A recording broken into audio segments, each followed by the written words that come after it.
Okay, well, I promised everybody, and now here we are. I'm here with Coach Chris Taylor. Chris really loves to fish the West Wall, Charlotte Harbor, really good at it. He's pulled some big fish out of there. Every 2 or 3 days he sends me a text just to mess with me a little bit of a big red, a big snook, a huge bass. I mean, you name it, he pulls it out of either freshwater or saltwater here. So he's finally joining us this morning. Captain Chris Taylor, I call him. Whether he calls himself a captain or not, I don't know, but Captain Chris Taylor.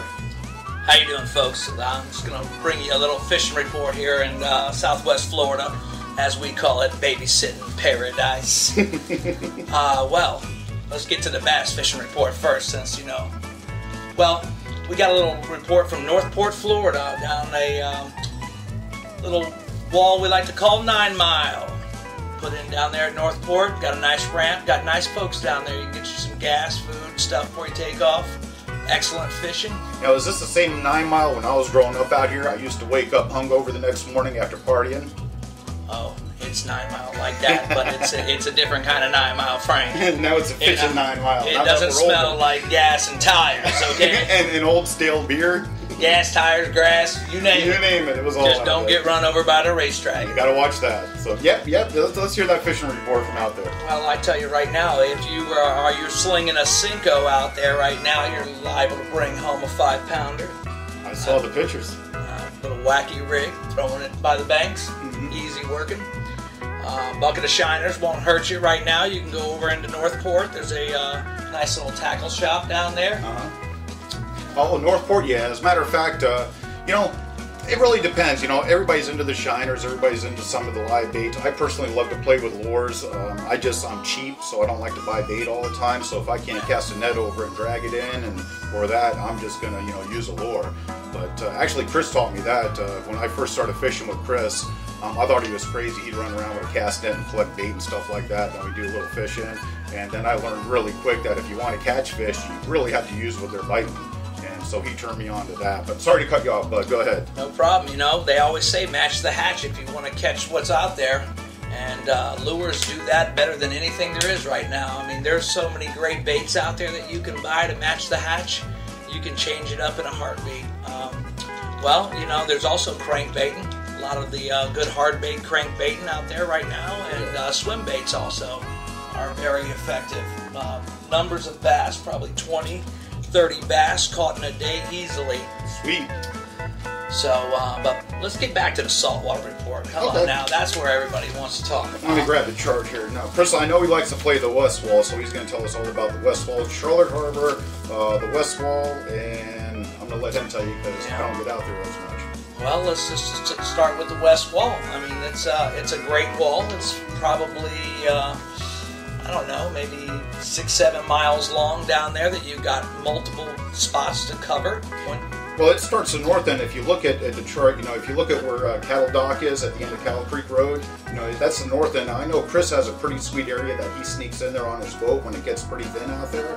So, where do you go in? I see where Trout Creek comes out here. That's usually about where you go in at, isn't it? If I was going to target the West Wall and I didn't know it that well, I would look at the map and just find out where the creeks come out, and I would start in those areas, and I would work from the areas where the creeks are, because they're going to supply most of your bait and your food and your flow of water. Flow of water means fish are eating. Fish are eating. We're happy fishermen. Well, it's true. Most predatorial fish are going to attack anything that looks a little bit weak, that's caught in the flow flowing out of those creeks. And that's one thing that I can't emphasize enough when I fish, even to myself, and remind myself, is that fish are going to go after whatever the weakest, easiest bait that they could hit is. So they're going to look for an injured fish. They don't want to expend a lot of energy in comparison to the amount of calories they're going to gain when they eat the fish. So Mother Nature's kind of worked it out so that fish know what to hit, they know what's injured, and they'll go after something that's either pissing them off because it's injured, or they just think is an easy meal. So yeah, that's good advice. The creek entrances, like Chris said, definitely.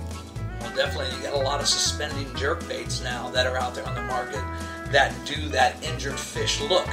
You give it a rack, it sits there, it wiggles, and it stops in a motion. It gives the fish a lot more time to pound it. Oh yeah, very nice. Definitely. Well, let's go over to the Mica Cutoff area. Okay. All around the Mica Cutoff has points. I mean, there's probably 15 points if you surround this body of water. and every point has its fish on it. Either one side or the other, which way the water's flowing is going to be where you're going to find these fish. Incoming tide, you're going to be obviously on the back sides of your points, and that's where your fish are going to stage up looking for the incoming tide. And you know, Charlotte Harbor, we're loading up with bait right now. I seen 15 schools of bait on each end of the cutoff this week alone, and I've got reports coming out of the cut right now that they're catching 30+ inch snook in there on top water. Beautiful. Let me ask you this. You know, I do shore fishing. I do some wade fishing. I don't really play around in boats unless I go out with Dad on the weekends and the bow rider. But what kind of water is there in there? I mean, what are you drawing to get up in the cutoff area? Most places in the cutoff you can walk through. It's about waist deep, which basically, if you're up on plane, you can run through. But there's a lot of sandbars that you have to maneuver going through the cutoff. I would suggest if you're going to go through the cutoff that you take it with the trolling motor at first and learn it before, or watch the boat traffic and try to follow a boat through there that's on plane, and maybe you'll learn it a little bit better. But in the Mica cutoff, we're going to see probably 9 to 10 creeks that are visible. Very nice. If you get near the creeks, again, you're going to get near the action. That's where the bigger snook are going to be at. That's where the bigger reds are going to be at. You're not going to waste your time fishing around. You get near the mouths of those creeks, and you're going to find the action somewhere soon. Well, let me ask you the big question. Big redfish, big snook, not kind of and type of, but what are you using for bait in that area? What are you really using for lures at work, for soft bait? What's working? Right now, I am using a Bill Dance, like a skitter walk type of action. It's called a spitting image. And these baits are a little bit more expensive these days, but to buy a balsa bait top water is going to give you so much better effect bait-like. It's going to look like what you're fishing with. They crush it. Very nice. So I promise you, I had on a 40+ inch snook in there on that spitting image. Very nice. What kind of colors does it have? Purple. He's always looking. Purple snook. Purple snook. Well, actually, now in the winter, he'll tell you about the bone colors. Pretty good. And pink and bone. So yeah, he does Purple, pink, and bone are the only colors I own. Got that? We were just out there in his fishing room, and he's got a little rack set up with all of his baits hanging there, and all you see is, like you said, pink and then purple. And so Chartreuse. Chartreuse in there. My favorite head. So, matter of fact, I got a nice little snook over there at the Edgewater ramp on the Chartreuse scatterwalk. So yeah, those top baits were good. I love them. I mean, the truth you ask Chris, I mean, I've drove him nuts going fishing before because he'll be catching stuff on soft bait, and even if I'm not catching nothing, I'll use a top water bait. But I love them. They're a lot of fun, a lot of action, and like everybody says, it's 20 minutes of boredom followed by about 2 or 3 seconds of sheer fright, terror, and excitement. So it's pretty cool. So all right, that's cool. You're fishing the Myakka. You're getting nice big reds and snook up in there. Your water's drawn about waist high or so. Let's just don't forget about our trout population, and flounder are going to start coming in. The water's warming up now. So you work a jig and you work it out into 3 to 4 foot of water with a little bit of grass on the bottom, and you're going to find flounder and trout pretty popular. So very nice. Even all these areas around the harbor, you get up on these shoals and on some of the sandbars that start to get a little bit grassy. The trout love them. They want a place to hide. Most people don't even realize it, but trout are actually listed as drum. And you get in these trout out here, they're just like any drum. They like the bottom. They like to hide. And trout are a little more aggressive. They'll get out a little bit further. They'll search for bait a little bit more than a drum will, and definitely get into the shallow waters. But if you ever go to the stateside and look at fish species and all that, you'll find that the speckled trout, the trout we have out here in Charlotte Harbor are actually drum. And we just, of course, got in the habit of calling them trout. But yeah, definitely trout all over the grassy areas. In fact, I like to play around the harbor keys, and because it's easy to wade up in there. It gets about from knee deep to about waist deep, and there's just trout all over there. You get underneath about Alligator Creek, down to about either Redfish Key and even north of Pirate Harbor, and all of those flats are just packed full of trout. You just can't miss them. Especially Pirate Harbor. Oh, biggest trout I ever owned is in Pirate Harbor. Oh yeah, I grew up out there. So, matter of fact, back when I grew up, it was my early '70s. The only bait you could really buy for artificial was a Johnson Sprite, And, Love a lure.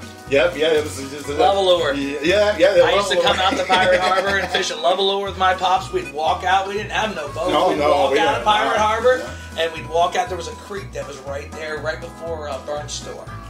You're talking about Smokey Joe's. Yep, we'd walk out to that creek. Now, I've heard that you can still get up there. My buddy went up there. Absolutely. Just watch out for your vehicle. Don't be leaving anything they'll haul it out there. I'll tell you right now, you park out there, they will tow your vehicle. It's not about towing your vehicle. There's somebody messing with the vehicles out there. So if somebody doesn't want you out there, I think one of the homeowners that's being a little bad boy, you know what I mean? Maybe somebody left a case of empty beer back there. They didn't like it. But I'll tell you what, the Pirate Harbor area, when I grew up out there were snook everywhere, there were trout everywhere. Matter of fact, Pirate Harbor back then was a fishing community.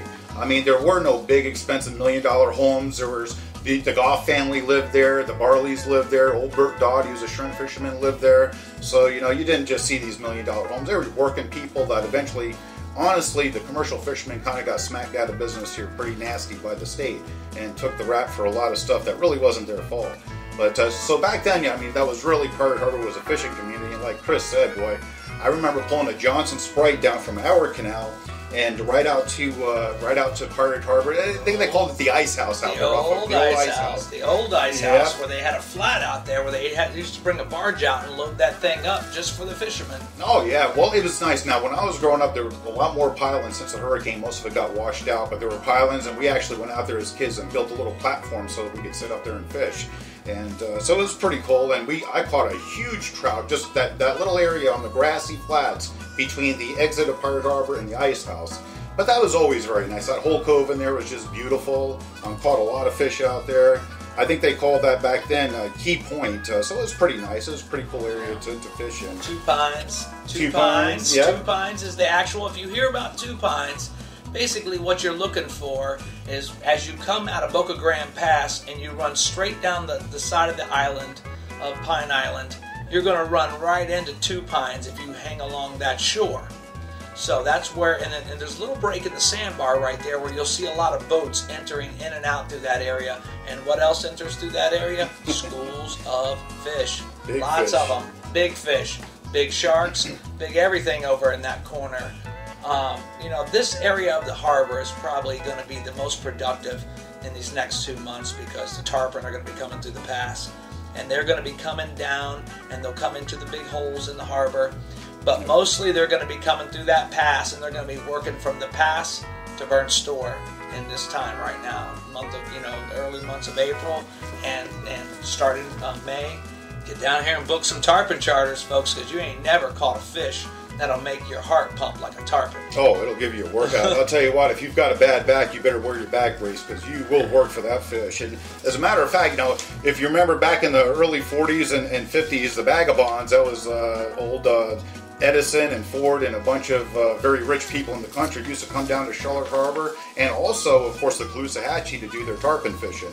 So some of the biggest record tarpon are always taken out of this area, especially Boca Grande Pass. Now, Chris was talking about Two Pines. That's just north of Bolquelia.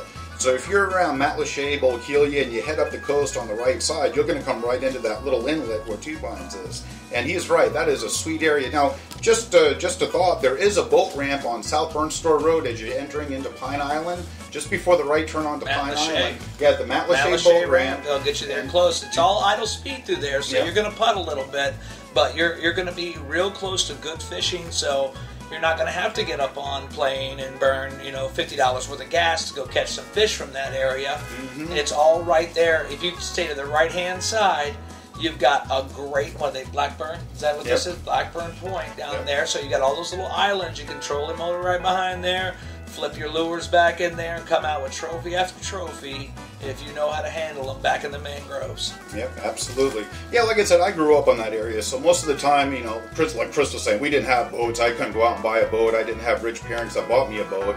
So, in fact, I remember when Liquid Nails came out. Remember Liquid Nails came out and you could get like 4 pieces of wood and glue it together and have a boat? I mean, it would only last you a few hours, but you'd had a boat for a while. So it was like magic. So, we did a lot of walking around the flats here. We did a lot of fishing with whatever we could either catch or buy really, really cheap. So, pretty cool. So that's neat. We went over the west wall a little bit, went over the the Harbor Keys a little bit, got down into Bolkelia, talked about some freshwater fishing. I was glad to get Chris on today. I'll tell you what, it was hard to get Chris tied down. If anybody knows him, they know he's going 10,000 miles an hour, and to get him to stop and talk for a little bit isn't always easy. So we're going to get him on a lot more often. Chris is out there fishing every day. He's dealing with fishermen, charter captains. His son's out there fishing every day. Colin, great fisherman, freshwater fisherman. Right now. He's up in college now, but we're going to get him to cut class and do some. He's not going to cut class. He's sure he's cutting class to go fishing. This boy's got fishing in his bones. Well, see, this is the hard part about it, is that he ain't going to send us pictures if he's cutting class to go fishing. So, he will. Poor guy. So hopefully we'll get some stuff from Colin too, a great fisherman, more stuff from Chris, a lot more stuff coming up. We're going to be doing some video too. Chris has some videos set up on his boat so we can do some nice fishing video. I'll probably spend some time with him out there too doing the same thing. Got some more people coming on board. So we'll keep you up to date. I was glad we could get a fishing report out today. It's Tuesday. It is really crappy out there. Today is the 8th. There's a front moving in. And I think that's the only reason why I was able to actually strap Chris down to a chair and interview him. He finally got reined in. So when it rains, it pours. That's it. So we got him down and we got him interviewed. We're going to have him on a lot more often. We're going to try to break things up so that we have the Caloosahatchee coming up. We got a guy out there that's a great kayak fisherman, fishes up and down the Caloosahatchee, and he's going to start giving us updates constantly on the Caloosahatchee area. Chris is going to be doing the same thing throughout Charlotte Harbor. Now, I call him the king of the West Wall because there's no part of the West Wall that he hasn't fished and done really good in. He says no, he just likes to fish it, but we'll make sure we work on his pride a little bit so he accepts that. And we're going to get back to you guys probably tomorrow or the next day. We'll have a fishing report update from the other coast. We'll have an update from the Caloosahatchee. We're going to get together with Chris. I got some pictures he's going to text me, so we'll have some pictures you can check out while you're listening to this. And hopefully better weather and better days are coming, and they are. Another day or so we'll be out there on the water and having a great time. So we'll catch you folks later. Chris, thank you, sir. Thank you for the interview. And hey, don't forget, somebody has to babysit paradise. Well, that was a really cool first show with Chris. I enjoyed it. We should have a lot more in-depth stuff. We were just kind of scanning over everything and saying hi to Chris and sort of a meet and greet. And Chris is going to be doing his own show. Like I said, he'll have his own actual channel over there on the left. So if you click on, Charlotte County area, Chris will be one of the shows that you can listen to. Great information. Guy's a great fisherman. But he did correct me, and I wanted to correct myself. To be a captain, a charter boat captain of any kind in the state of Florida, you have to go through a lot of training, a lot of testing, a lot of permitting, a great deal of money and time. So, I refer to him that way. He's not a charter boat captain. He doesn't, book charters or anything like that whatsoever. And so he wanted me to clear that up, and I apologize. The truth of the matter is, if you ever book a charter, you ever pay for a charter here in the state of Florida or anywhere for that matter, always ask the charter boat captain if he is a licensed captain, if he does have Coast Guard certification, if he is registered with the Department of Homeland Security to take you offshore on a charter, is he insured, when was the last time he was inspected. So definitely ask those questions. So yeah, anytime that we refer to somebody as a captain, I'll be careful in the future. Always keep in mind that, to be a captain, a charter boat captain, fishing captain, leisure tour captain, you go through a lot of training, a lot of testing, a lot of money, and, a lot of aggravation even after the fact to keep up on all of it. So I do apologize. I didn't mean to, discredit it all or minimize the value of the title captain in the state of Florida, and always ask those questions. Show me your permit, show me your insurance, show me your license, show me your last inspection, stuff like that, and then book that charter, give them your money. So we'll see you guys on the next show. Thanks again, Chris. Got a lot of great stuff coming up, and we'll see you next time.